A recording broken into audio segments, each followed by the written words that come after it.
Caleb was just 7 when his world went dark. On a quiet Pennsylvania afternoon, he and his loyal dog, Buddy, were playing. Then in a heartbeat, Caleb vanished. Buddy was left barking at a silent fence. The nightmare had begun.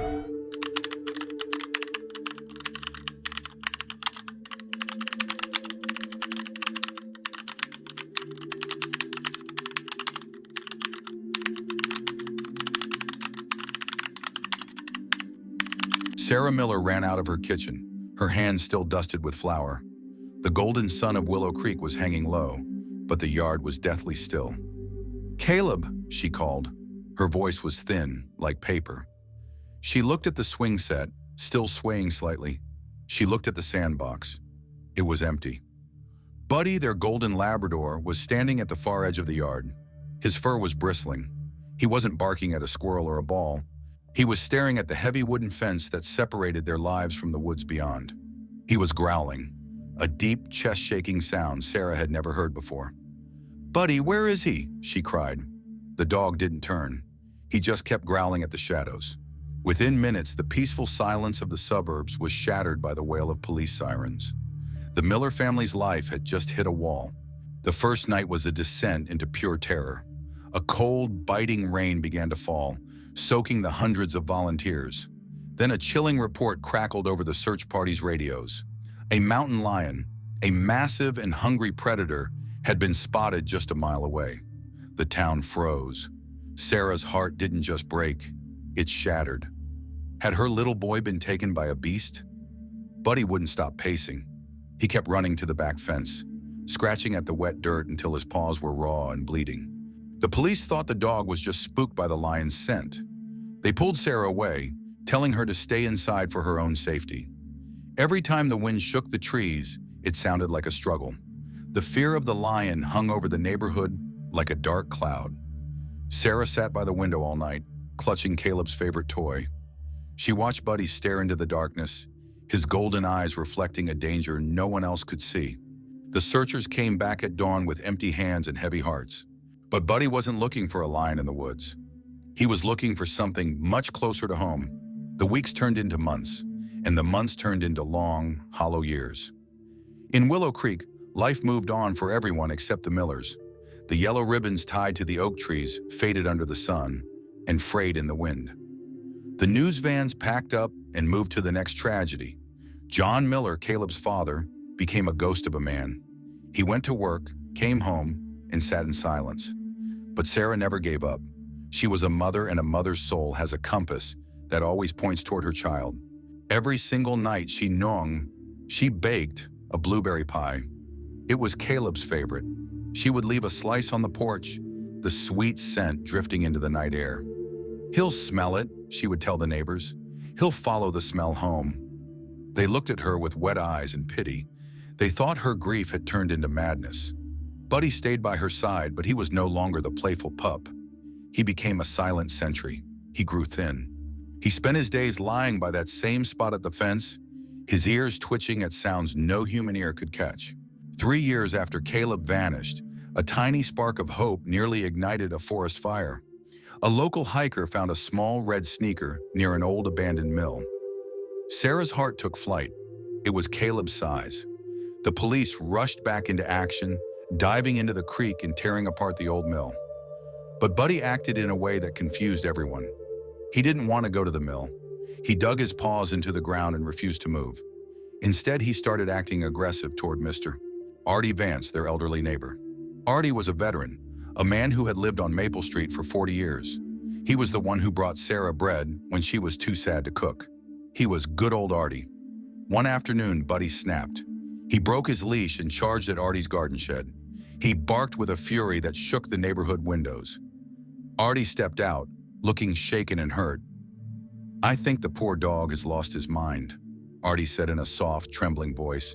Sarah felt a wave of deep shame. She grabbed Buddy's collar and forced him away. But as she pulled the dog back, the wind shifted. For a split second, Sarah thought she heard a faint, rhythmic thud coming from beneath the shed. It sounded like a heartbeat. She froze, her breath catching in her throat. But then, a massive crack of thunder rolled over the valley. A heavy rain began to pour. Artie quickly stepped forward, holding a large umbrella over Sarah. He blocked her view of the shed. "Get inside, Sarah. This weather is bad for your heart. You're hearing things because you're tired." He led her away with a gentle hand on her shoulder. Sarah looked back once, but the rain was too thick. She missed the moment Artie moved a heavy concrete planter over a small metal vent at the base of the shed. The hope at the mill died the next day. The shoe didn't belong to Caleb. Buddy's graying muzzle held a secret that was buried deeper than any grave. 5 years passed, then 6. Buddy was now an old dog. His joints ached with every step, and his eyes were milky with age. Sarah and John had almost stopped speaking. Their house was a museum of a life that had ended in 2001. Sarah still prayed. She still walked to the fence every morning to talk to the air. Artie remained the perfect neighbor. He told Sarah stories about the old America. He talked about how dangerous the world had become after the 9/11 attacks. He told her that Caleb was lucky to be in a better place, away from all the terror. Sarah found a strange comfort in Artie. He was the only person who didn't tell her to move on. He seemed to understand her pain. He told her he had lost his own family to a terrible fire years ago.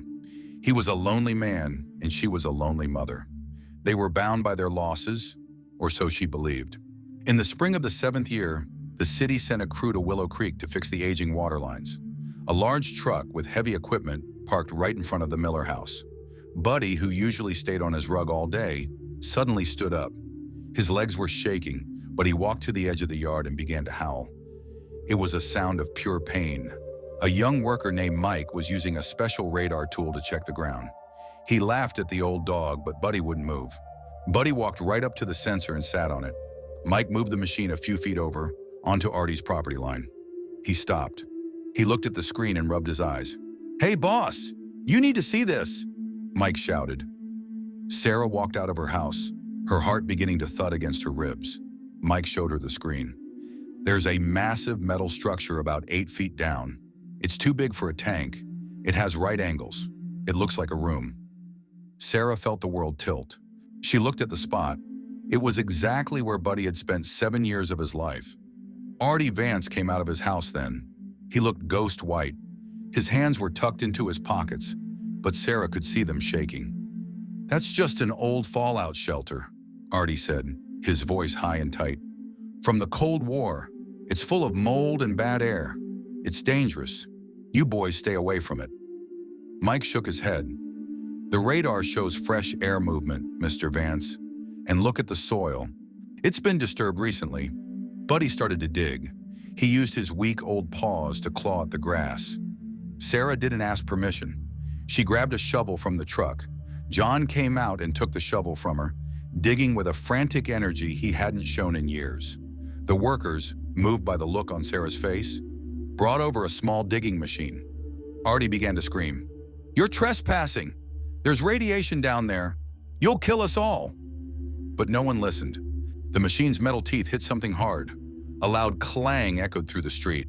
Sarah jumped into the hole, her hands tearing at the dirt. A rusted circular metal hatch appeared.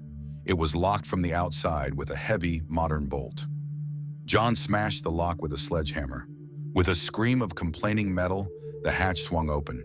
A smell hit them: stale air, old soap, and canned peaches. Sarah didn't wait. She grabbed a flashlight and went down the ladder into the dark. The room below was small but clean. There were shelves of books and a small bed. And there, sitting in the corner, was a boy. He had long, tangled red hair. His skin was the color of a mushroom, having not seen the sun in a lifetime. He was wearing an oversized flannel shirt. He looked at Sarah with eyes that were wide and full of terror. "Is the war over?" he asked in a voice that was cracked and tiny. "Did the lions leave the woods?" Sarah dropped the flashlight. It clattered on the floor, the beam hitting the boy's face, the freckles, the small gap between his front teeth. "Caleb?" she whispered. The boy let out a sob and backed away. "No, my mother is gone. Grandpa Artie said the bombs took her. You're a monster sent to trick me." Sarah fell to her knees in the dirt. Her son was alive. He was 3 feet away, but the boy she knew was gone. The bunker was open, but the real prison was still inside Caleb's mind. The police took Artie away in handcuffs. He didn't fight. He just stared at the ground and muttered that he was saving the boy from the fire. The truth was a nightmare. Artie Vance had used the national fear after 9/11 to build a prison. He had snatched Caleb and told him the world had ended. He told the boy that everyone was dead and that the air outside was poison. He told him that mountain lions were bioweapons used by enemies to hunt survivors. For 7 years, Artie had been the only human Caleb saw. Artie was his savior. As the medics carried Caleb out on a stretcher, the boy fought them like a wild animal. He screamed for Artie. He looked at the blue sky and the green trees and shrieked in pain. The light was too bright. The world was too big. Sarah tried to hold his hand in the ambulance, but he bit her.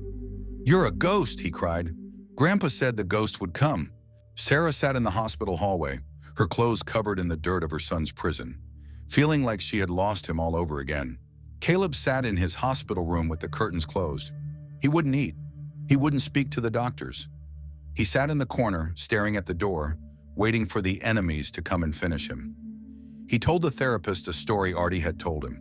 He said his mother was a deer mother who had been hunted by lions and killed in the Great Fire.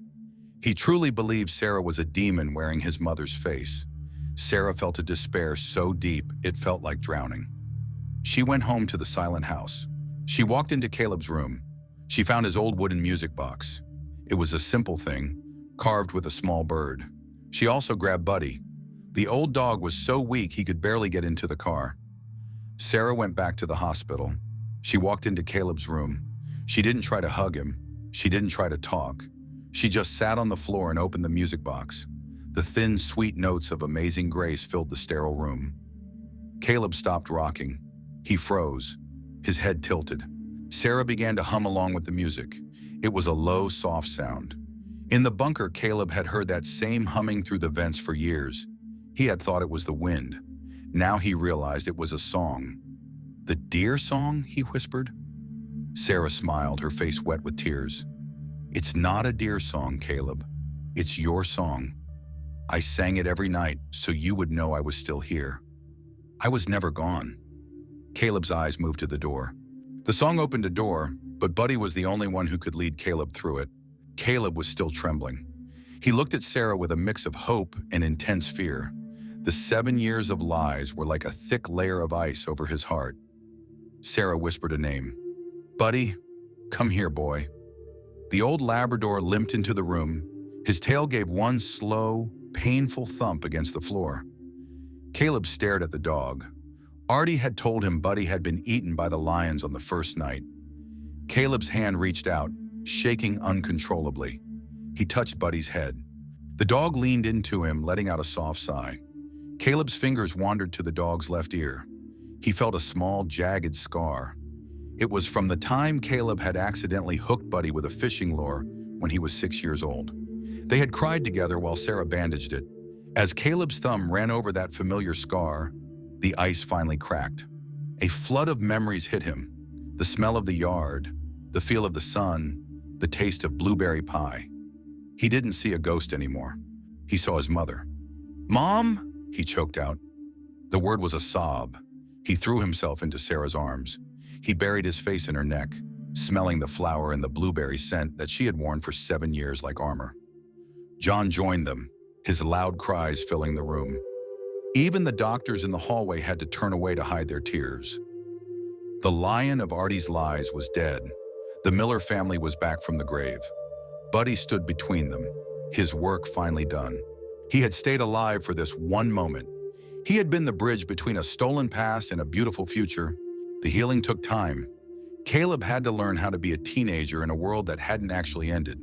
He had to learn how to trust the sky again.